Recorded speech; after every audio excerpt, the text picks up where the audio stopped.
Welcome to the Geeks Attic. This is an expanded universe book review of Star Wars Luke Skywalker in the Shadows of Mindor.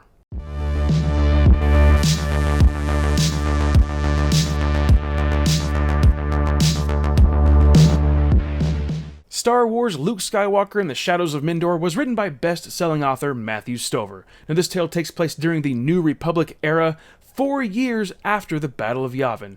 Now let's get into a brief summary before I get into my overall thoughts. Another crazy Imperial steps up in an attempt to rule the galaxy. The New Republic faces off against this new enemy on the planet Mindor. Now, the planet is a violent place, not only because of the war that's taking place, but because the Taspian system is breaking apart. The atmosphere is full of asteroids and meteorites just flinging around all over the place. Now, Lord Shadowspawn, one of the many names of this new villain, is obsessed with destruction and power. Luke Skywalker leads the charge in an attempt to free hostages that were taken by Shadowspawn raiders, many of which were chosen to die or join Shadowspawn. Much of the villain's tactics are designed after popular holovids, which are what we would call movies. In this tale, Luke Skywalker faces one of his biggest challenges yet: guilt. His force ability reaches new heights, resulting in a situation that cannot be undone. The New Republic must act fast as they race against the clock before the world of Mindor is utterly destroyed. Did anything in this book actually happen, or is it just a story within a story about the legendary heroes of the New Republic? It's hard to tell. Now let's get into my overall thoughts. When I first saw the cover of this book, I thought, this is going to be a chore to get through. That's right. I judged a book by its cover without knowing a thing about it, yet I didn't let the cover hold me back forever. I let the paper do the talking. This book starts off with a bang. It's fast-paced, it's got explosive action, it's gritty. My impression of the opening chapters was that this story is just like the punk rock of Star Wars. It's loaded with weirdness. Some of it's interesting, while most of it is not. I didn't really like the way the characters were written. They felt a lot different than the way that they should be. The dialogue is a mess. Characters cut each other off mid-sentence all the time. Everyone is always talking back to each other. There's too much sarcasm and witty comebacks. It got annoying pretty fast.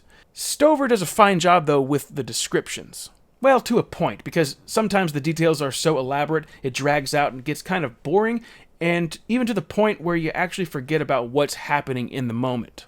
I don't mean to be negative. There is one thing that I absolutely did love, and that's the way that Stover explained some of the traits of Vader and Palpatine. Now, Palpatine, he had a lust for power in the Force, he had a knowledge of its power, he was steeped in its lore, but he was still trying to have the Force bend to his will. Vader, on the other hand, was a pawn, using the Force in its most shallow ways, as a machine absorbs fuel to operate. Now to something that I absolutely hated. What drives me crazy is when authors attempt to undermine the credibility or weight of characters or actions that have already been established, especially from the films. Stover makes an attempt to make the villain in this story far superior than Darth Vader and Emperor Palpatine. It's revealed that he's the actual puppet master over the Empire. He was the mastermind behind Palpatine's demise. I just find this type of character development to be absolutely ridiculous. But like I mentioned in the summary, I don't even know if any of this stuff actually happened in the Star Wars universe, or if it's somebody telling a story. It can go either way. It's weird. So do I recommend that you pick up and read this book? I'm going to say no. It did have a few interesting moments, but it's not worth the time.